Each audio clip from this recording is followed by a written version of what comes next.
How can I start? I used to play this when I was a kid. How many people here, their mothers or their fathers said, you're going to play piano, take piano lessons? How many took piano lessons? Come on, y'all. That's it? That's it? In Nashville, like 3/4 of the audience. What are you doing? How about clarinet lessons or saxophone? Let's do it again. So, I don't know. Okay, so this is what I was playing up till the time I was 13.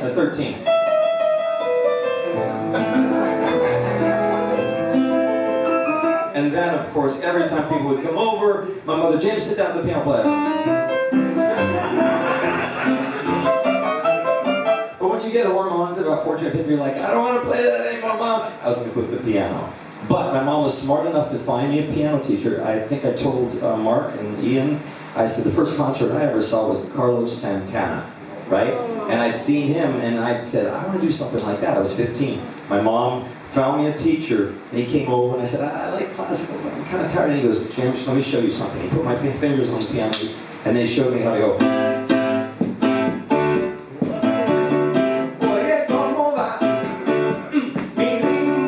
That's a Santana song, right? We got that. And then this.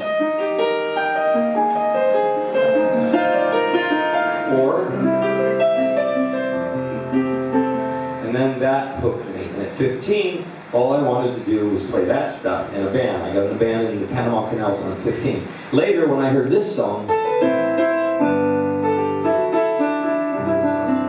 you know this song? Bruce Hornsby. That's just the way it is, yeah. And then I ended up down at University of Miami. I auditioned for Miami School of Music because I heard that song. I said, I want to play piano like that. I ended up getting in, and we started learning how. We had down in Miami, man. We had to learn how to play it.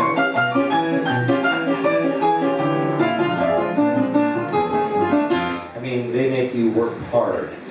And anyway, so that leads to this song. I ended up going halfway around the world, touring all over Europe with a band, and then 9/11 happens. I moved to Nashville, and I write a song I'm going to play later called "In My Daughter's Eyes." And Martina McBride recorded it. And it got me to the Grammys, where I lost to Gretchen Wilson, Redneck Woman.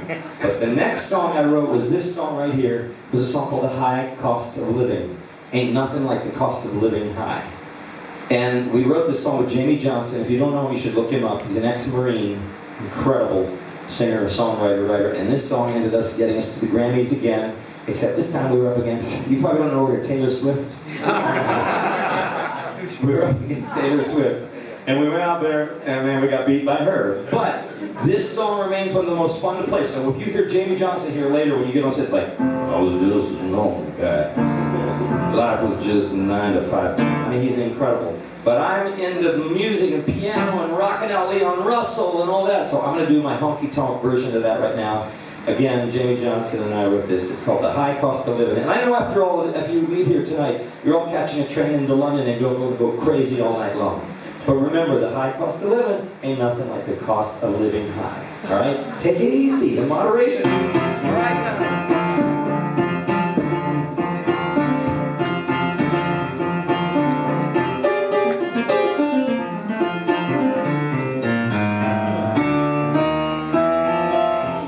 It's a long way from. All right, here we go. I was just a normal guy. Life was just 9 to 5 with bills and pressure piled up to the sky. She never asked, she knew I'd been hanging with my wilder friends, looking for some other way to fly.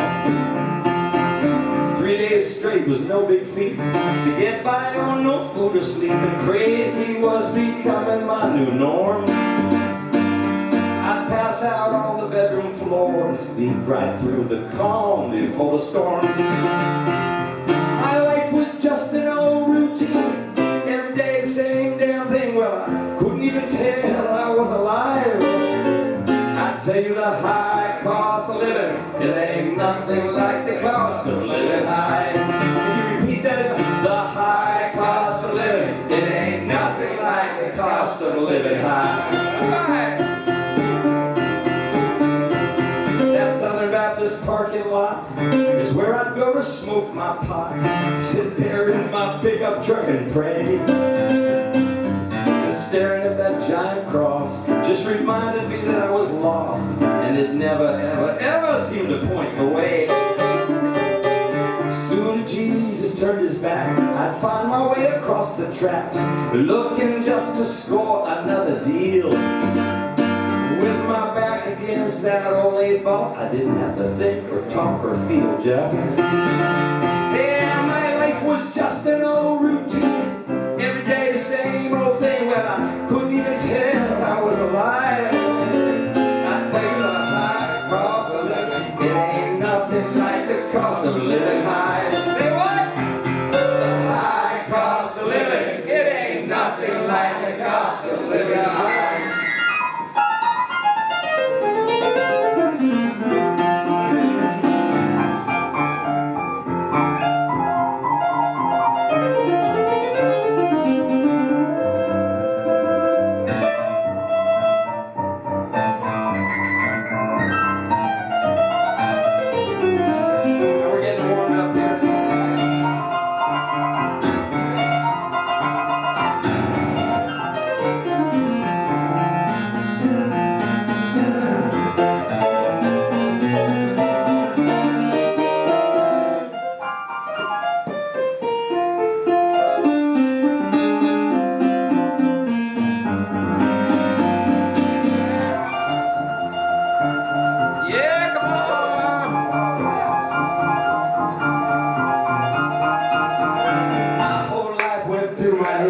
Laying in that motel bed, watching as the cops kicked in the door.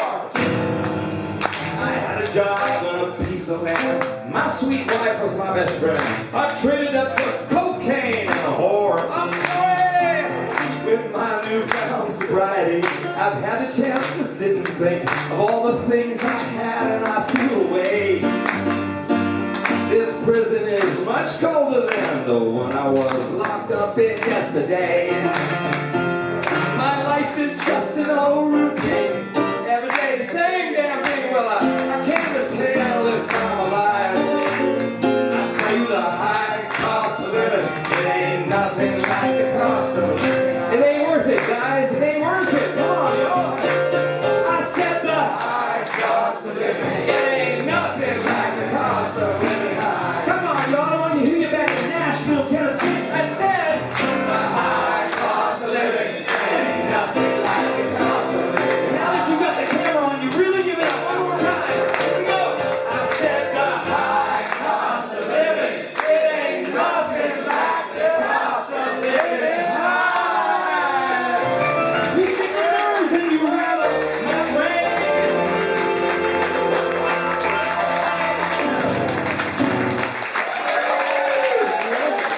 Slater. Now